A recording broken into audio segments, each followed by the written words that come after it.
자세와 스트레스 등으로 자꾸만 틀어지는 현대인의 척추.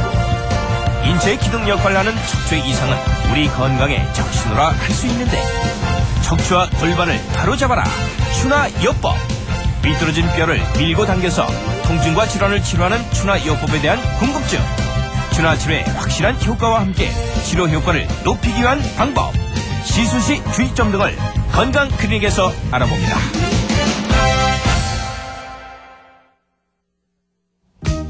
여러분 안녕하세요. 건강클리닉의 홍해걸입니다. 안녕하세요. 이수입니다. 네, 현대인들이 가장 혹사시키는 장기가 바로 척추라고 하죠. 자동차, 엘리베이터에서 전혀 움직이지 않고요. 그렇기 때문에 척추에 큰 부담이 가해지고 있다고 합니다. 예, 그런데 요즘에 한방에서는요, 척추나 골반의 그 비뚤어진 뼈를 바로잡아주는 추나요법이라는 게 각광을 받고 있다고 그래요. 그래서 오늘 건강클리닉 시간에는요, 추나요법에 대한 모든 것을 알아보도록 하겠습니다. 오늘 도움 말씀 주실 분은요, 한의사이신 신민식 선생님이 자리하셨습니다. 안녕하세요. 안녕하세요. 자, 척추가 이제 중심 주제인데요. 먼저 척추와 건강 어떤 관계가 있는지부터 설명해 주십시오. 예. 척추는 우리 인체의 가장 중요한 부분인데요. 예를 들면 건물의 기둥과 같습니다. 기둥이 삐뚤어지면 지방과 그다음에 지붕 자체가 틀어지죠. 그리고 무너지게 되죠. 네. 예, 그와 같이 이런 기둥이 삐뚤어지지 않게끔 하는 그 척추의 건강을 유지하는 것이 가장 건강을 지키는 지름길이 되겠습니다. 네, 그렇군요. 근데 생활하다 보면요, 앉아있는 시간도 좀 많고 무거운 짐 들 때도 있고요. 특히 잘못된 자세들이 척추에 좀 무리를 많이 준다고 그렇죠. 하는데 예. 주로 척추의 어느 부분에 무리를 주는 건가요? 예, 보통 잘못된 자세를 갖게 되면요, 우리 인체의 목뼈, 그다음에 등뼈, 허리뼈, 그다음에 골반뼈 모두가 연관되어 있습니다. 예. 한번 그림을 보시면요, 예. 우리 인체의 경추라고 하는 목뼈가 7개가 있습니다. 그리고 흉추라고 하는 등뼈가 12개가 있습니다. 그리고 허리뼈가 5개가 있고요. 그리고 선골이라고 하는 꼬리뼈 종류가 있습니다. 이렇게. 예. 근데 이 부분은 서로 연결되어 있기 때문에 목이 틀어지면 나중에 흉추, 그다음에 요추르, 그다음에 선골까지 다 틀어지게 돼 있습니다. 그래서 어느 한 부분이 오랫동안 잘못되게 되면 다른 부분에게 영향을 주기 때문에 예. 빨리 치료하는 것이 좋습니다. 그러니까 네. 서서히 뼈가 비뚤어져 가는 거네요, 점점 그렇죠. 더. 예, 예. 그렇다면 어떤 이상이 발생하게 되는 건가요? 예, 보통 경추, 목뼈가 이렇게 틀어지게 되면요, 얼굴에 나타나는 증상들이 많습니다. 주로 안면 신경마비가 약간 오게 되고요, 예. 눈가의 떨림 현상, 그다음에 두통, 이명, 그리고 이렇게 여러 가지 얼굴에 어떤 신경이 제대로 전달되지 않는 증상이 생기고요, 그리고 흉추의 어떤 틀어진 생김인 어깨 아픔, 어깨 겸비통이라고 하죠. 어깨 아프고, 그다음에 왜 늑간신경통이라고 담이 결린다잖아요. 네, 갈비뼈 있는. 예, 그래서 네. 숨 조금만 이렇게 들이마셔도 이렇게 가슴이 뻐근하는 그런 게 늑간신경통이 걸리고요. 또한 이렇게 소화불량이 생길 수 있습니다. 왜냐하면 등뼈에서 나가는 신경이 장기가 위장으로 들어가거든요. 소화불량이 생기고, 그리고 허리 아픔, 다리 저림 생기고요. 네, 그러니까 척추의 비뚤림이 내장의 문제까지 일으킬 수 그렇죠. 있다. 네, 한의학적인 해석이신데요. 자, 그렇다면 이제 추나요법이 궁금해지거든요. 어떤 치료법입니까? 추나요법이라는 것은 추법과 나법이라는 치료법이 있습니다. 그래서 우선 추법이라고 하는 것은 이 그림을 보시면요, 네. 이게 극돌기를 이렇게 돌려주는 방법인데요. 여기 이 척추 모형들을 보시게 되면요, 추법이라고 하는 것은 이런 극돌기에 돌아간 거를 이렇게 잡아 돌리는 겁니다. 예를 들면 이 극돌기가 왼쪽으로 돌아왔을 때 다시 오른쪽으로 돌려주는 그런 방법을 적극적인 방법이죠. 그래서 초기 디스크 환자나 그리고 요통, 이게 만성 환자들한테는 아주 효과가 좋습니다. 그러니까 극돌기라는 게 그 척추의 가장 뒤쪽에 볼록 튀어나온 돌기 모양의 구조네요. 예, 그렇습니다. 이 극돌기가 조금씩 왼쪽이나 오른쪽으로 틀어지게 돼 있습니다. 그럼 틀어진 부분을 이게 바로 이렇게 돌려주는 방법이 추법이게 돼 있고요. 그다음 나법이라고 하는 것은 이렇게 그림에 보시게 되면 이 나법이라는 것은 신경을 이렇게 디스크가 누르고 있습니다. 이렇게. 그럼 왜 누르게 되냐면 이렇게 굴곡이 너무 심해가지고 이 디스크가 튀어나와서 신경을 누르게 되죠. 근데 나법이라는 것은 척추와 척추 사이 어떤 이 간격을 넓혀주는 방법이 되겠습니다. 그래서 디스크 이 신경을 누르는 것을 풀어주는, 그래서 정상 디스크로 돌려주는 치료법이 나법이라고 아시게 됩니다. 아, 근데 그러니까 그 추나가 추자가 한자어로 이제 밀추, 나는 당길라. 아, 손가락으로 그렇게 하신다고 예, 말씀이시죠. 밀고 당기고. 예. 그렇군요. 근데 요즘 들어서 많이 소개되고 있긴 하지만 그 군원을 따지다 보면은 굉장히 옛날로 올라가겠죠? 예, 그렇습니다. 그래서 옛날 그 황제내경이라고 하는 한의학 그 원전, 가장 오래된 그 원전에서도 나오고요. 그 청나라 때는 이 정골요법이라 가지고 청나라 때는 상당히 많이 발전됐습니다. 근데 그런 정골요법에다가 서양의 카이로프라틱이라고 하는 그런 기술과 같이 접목시킨 상태에서 치매 경락이론, 한방독특한 경락이론인 치미론하고 뜸이론까지 같이 겹쳐서 종합시킨 한방의 고유의 개념이 되겠습니다. 동서양의 만남이네요. 예, 그렇죠. 근데 이 미국 같은 경우에는 그 뭐 카이로프락틱 이런 예. 법도 있잖아요. 서로 어떻게 다른 건가요? 예, 카이로프라틱이라는 그 개념 자체도 추나하고 동일하고요. 근데 이제 추나의 개념은 카이로프라틱을 포함하면서 한방의 경락 이론인 치미론을 같이 더 이렇게 확대 해석한 개념이라고 보면 되겠습니다. 아하, 그렇군요. 자, 그런데 아까 선생님께서 이제 그 추나 치료의 원리가 이제 한의사 선생님의 손가락으로 하는 예. 거죠. 밀고 당기고 그렇죠. 해주시는 거죠. 어떤 기계나 이런 거는 관여 안 합니까? 기계를 사용하는 경우도 있고요. 일반 침대에서 하는 경우도 있습니다. 그래서 기계를 이렇게 사용하는 것은 아까 말씀드린 카이로프라틱 기계라는 기계가 있습니다. 그 기계에서 하기도 하고 일반 침대에서 수기요법을 하기도 하고 그렇습니다. 네. 기계가 도원될 수도 있지만 손끝에서 이루어지는 예, 주로. 그렇죠. 예. 근데 보통 우리가 이제 뭐 아플 때 안마 같은 거 받으면 시원하잖아요. 그렇죠. 이 안마하고 또 추나하고는 어떻게 다른 겁니까? 예, 이제 저희 병원에 안마 받다가 이렇게 잘못돼서 오신 분들이 많아요. 예. 왜 그러냐면, 우리 인체는 피곤하면 자꾸 이 근육이나 인대가 늘어지게 돼 있거든요. 근데 그런 인대나 근육이 늘어진 상태에서 안마나 마사지를 많이 받다 보니까 그 인대나 근육은 뭘 이렇게 견인하고 지탱이 시켜주냐면 뼈를 지탱시켜주거든요. 그 뼈를 지탱시켜주는 힘이 부족하다 보니까 오히려 뼈가 틀어지는 거예요, 안마 받고 나서. 예. 그래서 이제 이번 시간에 부탁드리고 싶은 것은 너무 피곤하고 지친 상태에서는 안마나 마사지보다는 자기 운동하고 쉬는 게 더 나을 것 같습니다. 아하. 자, 그런데 보통 우리가 안마는 피곤할 때 받잖아요. 맞아요. 예, 많이 받죠. 근데 그럴 땐 받지 말라고요? 예, 너무 피곤한 경우는 안마에 받는 시간을 좀 줄이고 자기 운동하는 게 좋습니다, 오히려 더. 왜냐하면 인대나 근육은 이 피곤하면 풀어지거든요. 풀어진 인대나 근육을 자꾸 마사지하고 누르고 압박을 하면 그 근처에 있던 뼈의 어떤 변형이 일어나기가 쉽습니다. 그러면 피곤하지 않고 뻐근할 때는요? 뭐 결리고 뻐근할 때는 안마를 해도 됩니까? 초기 같은 경우는 좀 좋죠. 뭐 식구끼리도 해주고 부부끼리도 해주는 건 괜찮죠.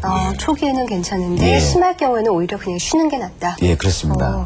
그렇다면 추나요법의 원리가 생활 속에서도 좀 찾아볼 수 있는 게 있다고 들었는데요. 어떤 예. 것들이 있을까요? 보통 이제 생활 가운데 우리가 이게 기지개를 막 하지 않습니까? 예. 그래서 몸을 이렇게 쭉 펴고 이런 자체도 척추를 늘려주는 그 어떤 추나의 원리가 되겠고요. 어렸을 때 왜 콩쥐, 팥쥐 업어주게 해가지고 예. 등을 맞대가지고 서로 이렇게 업어주지 그렇죠. 않습니까? 한 명은 그렇죠. 꼬부리고 한 명은 등 타고. 예. 그런 방법 자체가 이제 척추를 이렇게 늘려주는, 그러니까 순환을 시켜주는 추나의 어떤 이론이 생활 가운데 전개되는 것이라고 보면 되겠습니다. 그러니까 그러면 뭐 기지개 콩쥐팥이 이거는 괜찮다는 얘기네요. 예. 해주면 평소에. 평소에 뭐 이게 심하지 않은 상태에서는 예. 괜찮겠습니다. 예, 그러니까 그런 놀이나 동작들이 괜히 나온 게 아니에요. 맞아요. 예. 자, 오늘 이렇게 추나요법에 대해서 저희가 알아보고 있는데요. 추나요법 하니까 과연 그러면 치료는 어떻게 될까 궁금해 하실 것 같아서 제가 추나요법의 시술 모습을 화면에 담아봤습니다. 화면 보면서 좀 설명 부탁드릴게요. 이제 저 진단법은요, 다리 길이를 측정해서 골반과 척추의 변형된 것을 보는 방법이 되겠습니다. 그래서 옆으로 벌려서 각도를 재서 보는 거죠. 안 벌어지거든요. 가만히 놔둬도 많이 벌어지거든요. 골반이 틀어졌습니다. 이렇게 틀어져서 이렇게 가만히 있어도 이렇게 다리 길이가 차이가 나오려니 이렇게. 저 장면은 네, 저 장면은 치과의 치료 방법인데요. 보통 초기 디스크나 만성 요통 환자들한테 아주 좋은 치료법이 되겠습니다. 예. 하지만 디스크가 심하거나 이제 급성 디스크인 경우는 저 치료 방법보다는 납법 치료로 해야 됩니다. 그러면 지금 장면은 축법, 예. 미는 치료란 말씀이시죠? 예. 네. 그래서 저 치료법은 선골하고 목뼈를 늘려줌으로써 척추를 이렇게 순환시켜주고요. 예. 저는 이제 등뼈의 기능을 강화시켜주는 치료법이 되겠습니다. 예. 예. 길이가 같아졌나요? 예. 이제 골반 각도가 이제 같아지는데, 심한 경우는 한 번만에 되지는 않고 몇 번 반복하다 보면 좋아집니다. 네. 자, 이렇게 모습을 보셨는데요. 아프지는 않을까요? 이렇게 세게 쿡쿡 누르시는 것 같은데요. 예. 근데 그 기계의 낙하의 원리로 살짝만 떨어뜨려도 그 효과가 날 수 있게끔 했습니다. 그러니까 환자 본인이 심하게 아프진 않다. 예, 전혀 이렇게 통증을 느끼거나 좀 압력을 가하는 건 아니고 그 기계의 어떤 힘에 의해서 되는 것 때문에 괜찮습니다. 근데 환자 자신도 좀 이렇게 편안하게 누워 있어야 되겠어요. 힘을 주고 누워 있으면 안 되는 거죠. 그러면 힘을 빼라고 해야 됩니다. 예. 자, 그러면 지금 보신 이 추나요법은 누구나 받을 수 있는 건가요? 그게 궁금해요. 예, 이렇게 예를 들어 이제 디스크가 심해서 디스크가 이게 터진 경우는 힘듭니다. 그런 경우는 이제 수술을 해야 되겠고요. 예. 그 외에 모든 환자들한테는 가능하다고 봅니다. 그리고 요즘 특히 청소년들 보면 무거운 가방을 들어서도 그렇고 좀 잘못된 자세로 인해서 척추 그 고통을 호소하는 학생들이 많은 것 같은데 예. 청소년들도 역시 저 추나요법을 받아도 괜찮습니까? 예, 청소년들이 굉장히 문제가 많습니다. 왜냐하면요, 요즘은 몸집이 커다 보니까 이게 그 책상도 안 맞고 의자도 안 맞거든요. 그러다 보니까 척추가 틀어지는 경우가 많고요. 또 무거운 책가방을 들고요. 컴퓨터라든가 책상에 오래 앉아 있다 보니까 척추의 변형이 굉장히 많습니다. 옛날보다. 그래서 수험생 디스크도 많고 수험생 요통도 굉장히 많습니다. 그런 경우는 저는 이게 추나요법이 반드시 필요하다고 봅니다. 네. 자, 그럼 구체적으로 좀 얘기를 해주시죠. 어떤 질환에 효과적입니까? 네, 주로 이제 이런 이렇게 목뼈에서 오는 신경이 잘못돼서 오는 두통이라든가 그리고 그다음에 이렇게 경추, 목뼈 6, 7번에서 오는 그 신경이 잘못돼서 오는 변비통, 어깨 아프고요. 그리고 이제 내려와서 이제 이런 흉통, 그다음에 아까 말했던 늑간신경통이라고 하죠. 그런 증상, 그다음에 소화기 증상, 그리고 이 고혈압이라든가 어지러운 증상도 가능합니다.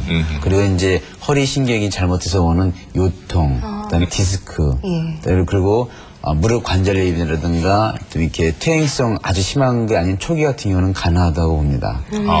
다양하군요. 혈관하는 거의 모든 것이 가능한 정도인데 예, 그렇습니다. 근데 한방에서는 한 번이라기보다는 좀 지속적으로 치료를 해야 되잖아요. 그렇죠. 추나요법은 치료 기간을 어느 정도로 보세요? 보통 그 통증이 심한 디스크 환자분들은 3개월에서 4개월 정도 잡습니다.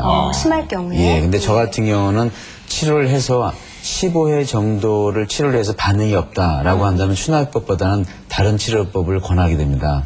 그래서 보통 추나요법을 해서 10회에서 15회 사이에 반응이 나타나게 돼 있습니다. 그래서 반응이 나타난 그 정도에 따라 치료율과 그다음에 기간이 설정이 됩니다. 이렇게.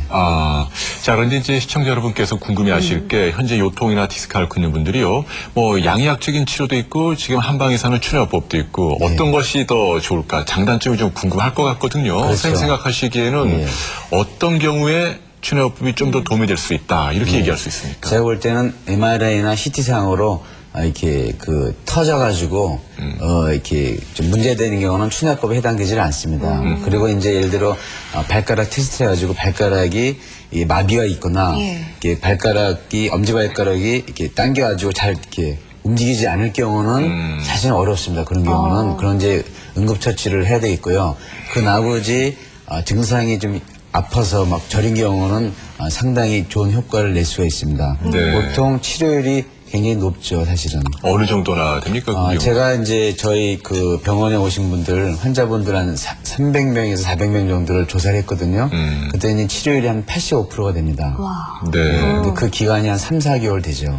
3, 4개월 치료에서 85%가. 예, 그리고 이제 그 나머지 한 10% 정도 되신 분들은 4개월 이후 돼야지만 효과를 보시는 분들도 있습니다. 네. 그런 분들까지 치면 한 90% 넘는 것 같습니다. 이렇게. 그러면 그 90% 안에 든 분들은 추나요법 끝나고 다른 치료를 받지 않아도 정상 생활을 할 수 있다 이런 뜻입니까? 아니면 조금이라도 좋아진 경우까지 다 합친 그런 경우인가요? 거의 보면 50% 이상 좋아진 경우까지 합친 겁니다. 이렇게. 그런데 그런 분들은 자기 관리를 한 달에 한 번 정도 하게끔 제가 권하고 있습니다. 왜냐하면 우리는 이제 늦게 주무신 분도 있고 또 생활하다 보면 또 여러 가지 습관성의 문제 있기 때문에 좋아진 뒤에도 관리 차원에서 한 달에 한 번씩 저기 체크를 해드리고 있습니다. 네. 뭐 90%는 어쨌거나 증상의 호전이 있다는 말씀이시군요. 네. 그런데 또 어떤 분은 추나요법을 받고 나서 예. 통증이 더 심해졌다고 하신 분도 계시거든요. 예. 이런 경우는 왜 그런 건가요? 그런 경우는 그 염증 있는 부위를 이렇게 좀 이렇게 천천히 시술하지 않고 조금 빨리 시술할 경우 명현 현상이 가지고 그 증상 자체가 회복되는 과정에서일 수도 있고요.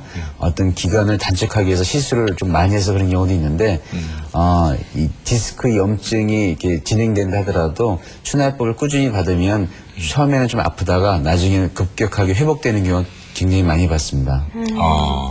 근데 한번 이제 비뚤어진 척추뼈를 추나요법을 해서 다시 이렇게 잘 맞췄어요. 그런 다음에 또 꾸준히 관리를 해줘야 되는 건가요? 재발을 하지 않을까 그러게요. 걱정하시는 분들 꽤 많거든요. 그렇죠. 왜냐하면 우리는 사실 어떻게 보면 추나요법 자체가 타인의 힘에 의해서 정상화된 거 아니겠습니까? 자기의 잘못된 습관이나 어떤 그런 문제로 인해서 생긴 삐뚤어진 뼈를 그 타인의 힘에 의해서 이렇게 바로잡아진 거기 때문에 사실 가장 중요한 것은 자기 습관을 고쳐야 되고 두 번째로 운동을 함으로써 그런 인대나 근육을 강화시켜서 그런 정상의 어떤 밸런스, 균형을 이렇게 꼭 유지하게끔 하는 자생력, 자기 회복력을 꼭 길러줘야 됩니다. 그러면 한 번 하는데 시간은 한 어느 정도 걸립니까? 한 번 하는데 한 20분에서 30분 정도 걸립니다, 이게. 네. 20분에서 30분 외래를 찾아서 예, 그렇습니다. 일주일에는 한 몇 번 정도? 보통 일주일에는 적게 오면 1회, 그다음에 많이 오게 되면 3회 정도 이렇게 치료를 받아야 되겠습니다. 네. 3번 정도 찾는 게 일주일에 찾는 게 가장 효과적. 왜 그러냐면 그런가요? 통증이 아주 심하니까 예. 그런 경우는 한 2주 정도는 통증을 빨리 개선시키기 위해서 한 2, 3주는 자주 와서 그 통증이 개선되고 나면 그다음부터 일주일에 한 번씩만 와도 되는 그런 방법을 제가 이렇게 권하고 있습니다. 네. 근데 어떻습니까? 이게 이제 이 척추를 이렇게 쿡쿡 누르다가 어떻게 신경을 또 꾹 눌러가지고 말이죠. 예. 뭐 마비라든지 뭐 이런 부작용이나 이런 걱정은 없습니까? 이제 그래서 이제 그거를 이제 방지하기 위해서 기계를 사용합니다. 왜냐면 일반 침대에서 이게 막 올라타거나 손으로 누르면 아프지 않습니까? 그렇죠. 그래서 아까 같은 그 기계를 이용하게 되면 낙하의 원리로서 손으로 조금만 이렇게 쳐도 그 낙하하는 힘으로써 교정이 되는 것이지 손 힘으로 교정하는 건 아닙니다. 그렇군요. 그러니까 우리가 보통 떨어질 때 그 낙하하는 힘이 굉장히 강하거든요. 순간 그 낙하하는 힘이 인체에 흡수가 되면서 약간의 뼈에 어떤 언밸런스 된 것을 고치는 것이지 손으로서 이렇게 돌린다고 생각하는 것은 잘못된 아니 그래서 저도 궁금한 게 그게 일일이 다 비뚤어진 걸 바로 잡으려면 손이 굉장히 힘들 것 그렇진 같아서 않습니다, 저 선생님 손을 유심히 좀 봤거든요. 근데 그게 아니군요. 예, 뭐 이렇게 표현은 뭐하지만 우리가 볼링 칠 때 스냅이라든가 어떤 그런 걸 하듯이 낙하하는 기계의 힘을 이용해서 하는 것입니다. 이렇게. 그렇군요. 자, 어쨌거나 이 척추가 비뚤어지지 않으려면은 예방이 중요할 것 같은데요. 그렇죠. 예. 무슨 강조해야 할 자세가 좀 있을까요? 예, 평소에 꼭 권하고 싶은 것은 사우나 타임 하면 우리 한국 분들은 꼭 30분, 1시간 동안 완전히 거기서 진을 빼고 오시거든요. 근데 별로 안 좋습니다. 왜냐하면 피곤하고 지친 상태에서 인대와 근육이 많이 이완되어 있기 때문에 그런 상태에서 뜨거운 물에 너무 있게 되면 인대나 근육이 더 이완됩니다. 예. 그런 상태에서는 뼈의 어떤 밸런스가 균형이 안 맞기 때문에 잘 삐게 되죠. 그래서 사우나탕에는 너무 오래 몸에 이렇게 그 물을 이렇게 담그지 않게 하시는 게 좋겠고요. 두 번째로 평소에는 바른 자세 갖고 다리 꼬시는 것을 만약 꽈야 될 자리 그런 어떤 그 여러 가지 이렇게 예의상 그가 아니라 한다면 어느 정도 이렇게 정자세를 취하는 게 좋겠습니다. 이렇게. 90도 각도로 그냥 이렇게. 예, 그게 허리도 딱 좋겠고. 거추 세우고. 그리고 이제 습관적으로 이렇게 다리를 꺼야지만 마음이 편하신 분들이 있어요. 그런데 그럴 때는 왼쪽, 오른쪽 교대로. 시간도 좀 이렇게 예, 비율적으로. 그리고 이제 잠을 주무실 때는 반드시 다리를 모아서 이렇게 옆으로 이렇게 모아서 주무시는 게 좋겠습니다. 이렇게. 옆으로요? 옆으로 주무시기 자는 걸 좋아하시는 분들이 있거든요. 예. 그럴 때는 다리를 이렇게 모아서. 다리를 모아서. 예, 모아서 이렇게 옆으로 주무셔야 되는데 대부분 옆으로 주무시는데 다리가 모으지 않고 이렇게 서로 이렇게 갈지자 형식으로 이렇게 그렇게 하고 그렇게 되면 이제 척추가 마치 수건 꼬듯이 보이듯이. 틀어지니까 문제가 됩니다. 이렇게. 예. 자, 운동도 좀 효과가 있다고 들었는데 뭐가 좋을까요? 예, 저희가 이렇게 말씀드리고 싶은 운동은 일반적인 운동이 아니라 동양 어떤 체조법인 기체조법입니다. 기체조. 예, 동양의 어떤 기체조법은 천천히 합니다. 절대 빨리 하지 않고 그리고 반드시 호흡과 더불어 합니다. 네, 그래서 그 호흡과 더불어하는 귀체조법이 오늘 이렇게 그 설명을 드리는 체조법이 예, 되겠습니다. 저희가 화면에 담아보고 왔어요. 네. 척추에 예, 예. 좋은 기체조 운동 어떤 것들이 있는지 화면 보면서 좀 설명 부탁드릴게요. 네. 예, 동양의 기체조법인데 전 훔이라고 하는 동작인데요. 네. 천천히 숨을 들이마시면서 손을 위로 올립니다. 그리고 손을 내릴 때는 숨을 내쉬죠. 이게 저 자세 간단한 것 같지만 호흡하고 같이 하기 때문에 관절에 무리가 없습니다. 아. 대부분 이렇게 운동하다 관절에 무리가 돼서 오신 분들이 꽤 많거든요. 예. 동양 체조법은 관절에 무리가 없습니다. 두 번째 동작인 저 동작은 치동작입니다. 치동작은 이렇게 인체의 심장과 폐의 기능을 강화시켜주는 마치 기지개 피는 같은 동작인데요. 네. 이렇게 호흡과 더불어 하게 되면 심장과 폐의 기능이 강화됩니다. 이렇게 상체 부위가 많이 풀리죠. 목, 어깨 뻣뻣할 할 때 아주 효과가 좋습니다. 예. 그리고 저 동작은 좌우 반드시 반복하게 돼 있습니다. 이렇게. 몇 분 정도나 반복을 해야 되나요? 예, 보통 한 동작을 한 3분 정도 하는 경우도 있고요. 예. 보통 한 2회, 3회 정도 하려면 한 1분 정도 하게 됩니다. 그래서 저는 태라고 하는 동작인데 우리 인체 태극기, 예. 태극기의 원리같이 우리 인체도 저렇게 돌리면 에너지와 양 에너지 두 가지 에너지가 돌아간다는 거예요. 태극마크 그리는 것 같아요. 예, 그래서 예. 숨 들이마시면서 이렇게 잡아돌리는 방법인데, 예, 그래서 맨 처음에는 왼쪽이 이렇게 올라갔다 다시 오른쪽으로 올라가고 반복하는데, 저 방법을 이용한 그 권법이 태극권입니다. 그렇군요. 예, 태극권입니다. 그래서 이게 저 동작을 한 가지만 계속 연구해가지고 옛날에 이게 장산품이라는 사람이 태극권을 만들었죠. 아하.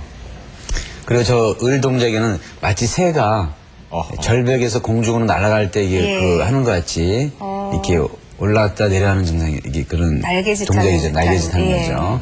저렇게 되면 굉장히 호흡 폐활량이 늘어납니다. 천천히. 그래서 숨이 가쁘신 분, 평소에 천식 있으신 분들 있죠. 네. 저 동작을 많이 하게 되면 굉장히 좋습니다. 네. 예. 그리고 이제 저거는 기마 자세를 취하면서 천이라고 하는 동작인데 앞으로 이렇게 모으는 건데 그 손을 내밀 때는 인체 모든 안 좋은 기가 밖으로 뿜어져 내간다고 생각하고 예. 끌어당길 때는 아주 이게 우주의 좋은 어떤 에너지를 내가 끌어당긴다. 이제 그런 마음을 이렇게 쭉 하면 굉장히 좋습니다. 이렇게. 천천히 하는 거기 때문에 어르신들도 그렇죠. 좋겠어요. 그렇죠? 예. 연세 80대신 분들도 저 동작을 하는데 무리가 없습니다. 예. 참, 굉장히 부드럽고 유연하네요. 보통 서양에서 운동하면은 좀 땀을 뻘뻘 흘리고 막 가격한데 가격하고 맞아요. 조금 다른 느낌이네요. 자, 그런데 궁금한 게요. 추나요법 받으면서 다른 운동, 예컨대 테니스나 골프나 축구나 이런 거 못합니까? 그거는 이제 가급적 안 하시는 게 좋죠. 그럼 운동이라기보다는 사실은 경기가 되겠습니다. 예. 예, 그리고 이제 거기에 이제 축구할 때 대부분 이제 내기를 한다든가. 그러게 되면 이기려고 하다 보니까 예. 원래 본연의 어떤 운동의 어떤 의미가 아니라 이렇게 마치 게임의 어떤 그런 치우쳐가지고 보통 이 무릎에 십자인데 아주 잘 끊어지는데 거기에 끊어져서 오신 분들이 많아요. 자, 그렇다면 추나 치료를 받을 때 특히 좀 주의를 할 점이 있다면 뭐가 있을까요? 예. 우선 제일 중요한 것은 자기 관리죠. 자기가 이렇게 좋은 습관과 자세를 유지해야 되겠다. 그런 어떤 첫 번째 중요하고, 그리고 어느 정도 통증이 있는 환자분들은 그 통증이 개선될 때까지 인내가 좀 필요합니다. 그리고 인내를 가지면서 통증이 개선될 때까지 치료를 좀 받는 게 좋죠. 그리고 세 번째로 어느 정도 좋아질 때가 있습니다. 10회에서 12, 3회 정도 좋아지면 막 일을 하세요. 일을 하지 더 나빠지셔서 오시는 경우도 있습니다. 그래서 그걸 가성 호전 현상이랍니다. 일시적으로 호전될 때 주의하시는 게 좋을 것 같습니다. 네. 자, 이렇게 저희가 추나요법 살펴봤는데요. 마지막으로 당부하실 말씀 부탁합니다. 예. 우선 이제 저기 가다 보면 이제 갑자기 체육관에서 이게 척추 치료다 하는데 간단한 지압 마사지는 좋지만 그 목을 갑자기 급격하게 비틀거나 척추를 비트는 어떤 증상 때문에 오신 분들이 있거든요. 그런 걸 좀 주의하시면 좋겠습니다. 이렇게. 네. 그러니까 무면허 시술에 주의하라는. 예. 네. 예, 오늘 추나요법에 대해서 알아봤는데요. 도움 말씀 주신 한의사이신 신민식 선생님 고맙습니다. 감사합니다. 고맙습니다.